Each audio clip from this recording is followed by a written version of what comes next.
Hello everyone, this is advocate Anshul Bajaj. Welcome to my YouTube channel. आज के इस video में हम बात करेंगे फार्मर्स के प्रोटेस्ट की कि कौन से मेन रीजंस हैं, कौन से कानून जो हैं जिसको लेकर फार्मर्स जो हैं वो प्रोटेस्ट कर रहे हैं। देखिए, सितंबर 18 के वो लोकसभा ने 3 बिल पास कर दिए थे। देखिए, किसी भी कानून को बनाने से पहले एक बिल मतलब एक प्रोपोजल के रूप में किसी भी हाउस के अंदर, यानी कि पार्लियामेंट के 2 सदन हैं, 2 हाउस हैं, लोकसभा और राज्यसभा, तो उन बिल को वहाँ से पहले कंसेंट लेनी होती है, लोकसभा से भी, राज्यसभा से भी, और इस बिल को आगे कानून बनाने के लिए प्रेसिडेंट की कंसेंट भी लेनी होती है। इन 3 बिल को 27 सितंबर को प्रेसिडेंट ऑफ इंडिया की कंसेंट भी मिल गई थी, यानी कि ये कानून के रूप में आज लागू हो गए हैं पूरे हिंदुस्तान के अंदर। तो इन बिल्स को लेकर, इन एक्ट को लेकर पूरे देश जो अलग अलग स्टेट्स के जो फार्मर्स हैं वो जो है प्रोटेस्ट कर रहे हैं।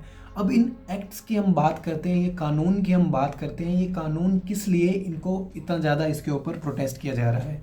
देखिए, 3 कानून की मैंने बात की, एक एक करके बात करेंगे। पहला जो है, इसका नाम थोड़ा सा बड़ा है तो मैं आपको ब्रेक करके बताना चाहूँगा और समझाना भी थोड़ा सा ईजी तरीके में चाहूँगा।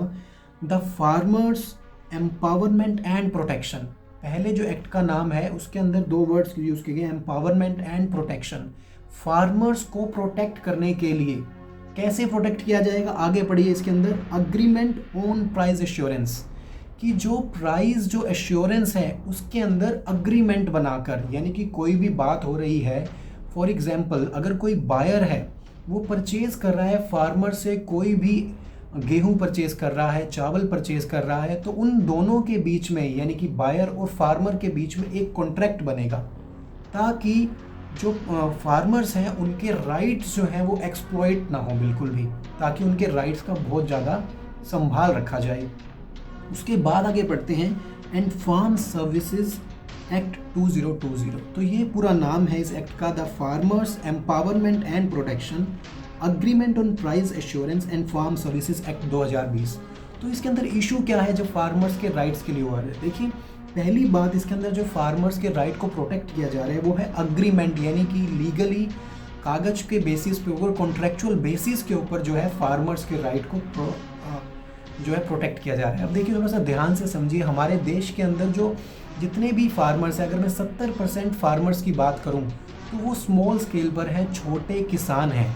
अब वो जो है वो कानूनी इन कागजात में नहीं फंसना चाहते, तो उनके मन में, फार्मर्स के मन में यही है कि जो बड़े बड़े व्यापारी हैं, जो बड़े बड़े किसान हैं, जिनके पास बहुत ज़्यादा ज़मीन है, वो तो जो है एक अपनी अच्छी लीगल टीम वो रख सकते हैं कि कागज़ करवा सकते हैं, या फिर दूसरी तरफ जो बायर हैं, जो उनसे ख़रीदने वाले हैं, वो तो अपनी अच्छी टीम दिखा सकते हैं, कागज़ बनवा सकते हैं।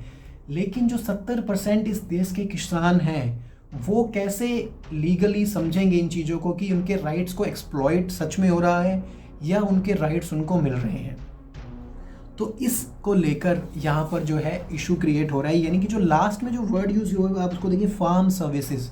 देखिए, फार्म सर्विसेज का मतलब ये क्या है? बायर जो है, जो लेने वाला है, मालिक जो है, फार्मर से परचेज कर रहा है, वो बताएगा फार्मर को कि भैया हमें इस क्वालिटी के प्रोडक्ट चाहिए। समझ रहे हैं आप? तो यानी कि जो कॉन्ट्रेक्चुअल ऑब्लिगेशंस जो है यहाँ पर वो बहुत ज़्यादा रखी गई हैं जो कॉन्ट्रैक्ट्स बनेंगे। एग्जाम्पल के तौर पर अगर मैं समझाना चाहूँ, मान लीजिए डोमिनोज है, अगर वो किसी फार्मर से कॉन्ट्रैक्ट करते हैं कि भैया हमें पर्टिकुलर जो है पोटैटोज़ चाहिए या टोमेटोज़ चाहिए, इस तरह के हमें चाहिए किसी के लिए भी, तो वो सारी चीज़ें जो हैं वो एक कॉन्ट्रेक्चुअल ऑब्लिगेशंस के रूप में होंगी। तो वहाँ पे फार्मर्स को ये डर है कि वो सेल तो कर लेंगे, लेकिन वो नेगोशिएट करने में उनको बहुत ज़्यादा दिक्कत रहेगी, वो लीगल ऑब्लिगेशंस को नहीं समझ पाएंगे। ये था पहला एक्ट जिसको फार्मर्स जो है बैक आउट, रोल आउट करना चाहते हैं, जिसके बारे में प्रोटेस्ट भी चल रहा है। दूसरे अगर मैं आपसे एक्ट की बात करूं तो वो है the farmers produce trade and commerce promotion and facilitation act 2020। अब दूसरा अगर आप एक्ट देखेंगे तो ये ट्रेड एंड कॉमर्स की बात कर रहा है। देखिए, जो पहले जो एक्ट जो था, वो जो पहले जो क्या हुआ करता था, जितनी भी जो फार्मर सेल करते थे, जो भी उपजाऊ, जो भी अपने गेहूं हो, चावल हो, कुछ भी हो, वो क्या करते थे, जो आसपास की उनकी मंडीज़ थी वहाँ जाकर उनको सेल करते थे, या फिर जो एपीएमसीज़ हैं यानी कि एग्रीकल्चर प्रोड्यूस मार्केट कमेटीज़ जो बनी गई हैं उनके थ्रू जो है जो भी अपना अनाज वगैरह जो बोते थे वो उनके थ्रू सेल करते थे। अब इस एक्ट के अंदर क्या है कि अगर वो चाहें फार्मर्स तो वो इंटरस्टेट या फिर इंट्रास्टेट, या तो चाहे वो विद इन द स्टेट अपनी स्टेट के अंदर सेल करें, या फिर वो फ्री कर दिए गए हैं फार्मर्स, वो चाहें तो किसी भी स्टेट के किसी भी बायर को जाके अपनी जो उन्होंने जो उगाया है अनाज वगैरह वो किसी को भी बेच सकते हैं। अब देखिए यहाँ भी आप सोचेंगे कि ये भी फार्मर्स के फेवर में ही तो है कि उनके लिए भी, लेकिन देखिए यहाँ पे भी अगर आप ध्यान से इसके अंदर एक्ट जो पढ़ते हैं तो फार्मर्स का ये कहना है कि जो बड़ी बड़ी फर्म्स हैं, जो बड़े बड़े जिनके उद्योग हैं बड़े बड़े, तो वो जो हैं जो किसान छोटे किसान हैं उनको प्रॉब्लम क्रिएट हो गई इससे। कि देखिए पहले क्या होता था, पहले भी मंडीज़ जो बनी हुई थी वो काफ़ी ज़्यादा डिस्टेंस के ऊपर थी, कोई 15 किलोमीटर पे है, कोई 40 किलोमीटर के ऊपर है, तो फार्मर्स के पास इतना भी ट्रांसपोर्टेशन का खर्चा नहीं होता कि वो जाकर मंडीज़ के अंदर भी सेल कर सकें इतना भी, क्योंकि काफ़ी बल्क के अंदर क्विंटल्स के अंदर जो गेहूँ वगैरह होता था तो उतना ही ट्रांसपोर्टेशन का भी खर्चा आता था। तो अब जिनके पास जो बड़े बड़े किसान हैं उनके पास तो है वो एक स्टेट से दूसरे स्टेट के अंदर सेल कर सके, लेकिन उन छोटे किसानों का क्या। और दूसरी तरफ अगर मैं आपको बात बताऊं तो ये जो एग्रीकल्चर जो मैटर है, जब मंडीज़ यहाँ पे ख़त्म कर दी जाएंगी तो एग्रीकल्चर जो है वो स्टेट का मैटर है। कॉन्स्टिट्यूशन ऑफ इंडिया के अंदर अलग अलग 3 लिस्ट दी गई हैं जिसमें से एग्रीकल्चर जो है वो स्टेट का मैटर है। तो जितने भी टैक्सेस जो मिलने थे अब वो स्टेट गवर्नमेंट को ना मिलकर सेंट्रल गवर्नमेंट के पास पहुंचेंगे। तो जितनी भी सब्सिडीज़ वगैरह मिलनी थी कोई भी फार्मर्स को यहाँ पर अब नहीं मिलेगी। तो इसीलिए ही किसानों को थोड़ा सा डर है कि उनको कोई भी सब्सिडी भी नहीं दी जाएगी। जो छोटे किसान हैं वो कैसे किसी बायर को अच्छे ढूंढ पाएंगे और कैसे वो बेच पाएंगे। देखिए कोई भी गेहूं वगैरह है या फिर कोई भी चावल है, कोई भी सीरियल्स हैं, तो इस तरह की जो भी चीज़ें हैं देखिए ये कुछ वैलिडिटी तक ही ठीक रहती हैं, उसके बाद किसान को इसको जलाना पड़ता है, उसके बाद इसकी वैल्यू जो 40 रुपये चीज़ है वो 4 रुपये की वैल्यू के अंदर भी किसान को बेचना पड़ता है।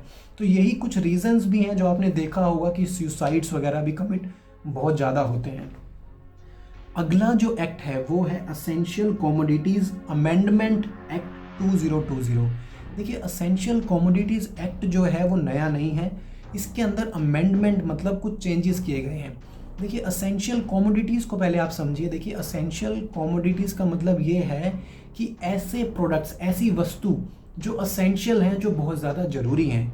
तो ये एक्ट जो है उन कमोडिटीज़ को प्रोटेक्ट करता है, उनकी प्रोडक्शन की, उनकी डिस्ट्रीब्यूशन को, उनकी सप्लाई को, ताकि जो मेन कंज्यूमर है उस तक जो है वो प्रॉपर प्रोडक्ट जो है वो कमोडिटीज़ जो है वो सही रेट में, सही क्वालिटी में पहुंच सके। अब फॉर एग्जांपल के रूप में आपने देखा होगा जो प्याज वगैरह है, तो इसको भी गवर्नमेंट ने काफ़ी बार प्याज को भी, अनियन को भी असेंशियल कमोडिटीज़ के अंदर डाला है ताकि इसकी ब्लैक मार्केटिंग ना हो सके, ताकि सही क्वालिटी में कंज्यूमर तक पहुंच सके। इसी तरह से ही मास्क और हैंड सैनिटाइज़र्स को भी मार्च 2020 के अंदर सेंट्रल गवर्नमेंट ने इसके अंदर ऐड कर दिया था, और इसके बाद जुलाई के अंदर इसकी जब डिमांड एंड सप्लाई प्रॉपर हो गई तो मास्क और हैंड सैनिटाइज़र्स को इसकी लिस्ट से निकाल दिया, असेंशियल कमोडिटीज़ एक्ट से रिमूव कर दिया कि इसकी अब डिमांड एंड सप्लाई ठीक है। तो इस एक्ट के अंदर क्या इशू आ रहा है, देखिए इसके अंदर भी जो गवर्नमेंट जो फार्मर्स हैं वो कह रहे हैं इसके अंदर देखिए जो कुछ प्रोडक्ट्स हैं उसके अंदर से भी पोटैटोज़ हैं, टोमेटोज़ हैं, ऑयल्स हैं, या फिर इस तरह के जो प्रोडक्ट्स हैं उनको असेंशियल कमोडिटी से निकाल दिया गया है। तो फार्मर्स का ये भी कहना है कि एक तरफ तो देखिए, एक तरफ तो ये है कि फार्मर्स वो चाहें अपना कितने भी मतलब ज़्यादा प्राइस के ऊपर भी बेच सकते हैं क्योंकि असेंशियल कमोडिटीज़ के इसको निकाल दिया गया है, लेकिन दूसरी तरफ जो है अगर देखा जाए तो यहाँ पर हाई चेंजेस ऑफ होर्डिंग की बात भी हो रही है कि जो बड़े बड़े व्यापारी हैं वो फार्मर से तो खरीद लेंगे एक दाम के ऊपर, लेकिन ब्लैक मार्केटिंग करके अगर बहुत ज़्यादा बल्कि क्वांटिटी में एक बायर ने परचेज कर लिया और उसकी डिमांड, आर्टिफिशियल डिमांड क्रिएट करने के लिए कुछ टाइम तक सेल ही नहीं किया तो उसकी डिमांड अपने आप इंक्रीज़ हो जाएगी। तो इस चीज़ के लिए थोड़ा सा फार्मर्स को इसलिए भी थोड़ा सा डर लग रहा है कि उनसे तो परचेज़ कर लिया जाएगा क्योंकि असेंशियल कमोडिटीज़ के अंदर नहीं है, तो आपने MSP के बारे में भी सुना होगा, जो यहाँ पे जो उनके वो कह रहे हैं कि एक प्राइस जो है वो फिक्स होना चाहिए, उसका वो प्राइस भी जो फिक्स नहीं हुआ, तो वो असेंशियल कमोडिटीज़ एक्ट के अंदर भी उनको जो डर है कि वो यहाँ पर जो है उनको मिनिमम सपोर्ट प्राइस भी जो है वो उनको नहीं मिल रहा, because of essential commodities act के अंदर अगर ये चीज़ें नहीं रखी जाएंगी तो बायर जो है बड़े बड़े वो तो उनसे परचेज कर लेंगे, लेकिन उनको जो है रेट जो प्रॉफिट उनको मिलना चाहिए वो प्रॉफिट उनको नहीं मिलेगा। तो ये जो मेजर जो एक्ट्स जो हैं जिनको रोल आउट करना चाहते हैं फार्मर्स, वो ये थे। तो मैंने कोशिश की इन एक्ट्स को जितना हो सके इजी तरीके में कम टाइम में समझा सकूं। हो सकता है इस एक्ट को आप भी समझ पाए हों। और अगर आपको ये वीडियो अच्छी लगी तो आप चाहें तो इस वीडियो को शेयर कर सकते हैं, और इसी तरह की लीगल अपडेट्स के लिए आप चाहें तो मेरे यूट्यूब चैनल को भी सब्सक्राइब कर सकते हैं। So thank you so much for watching this video. This is advocate Anshul Bajaj. Thank you.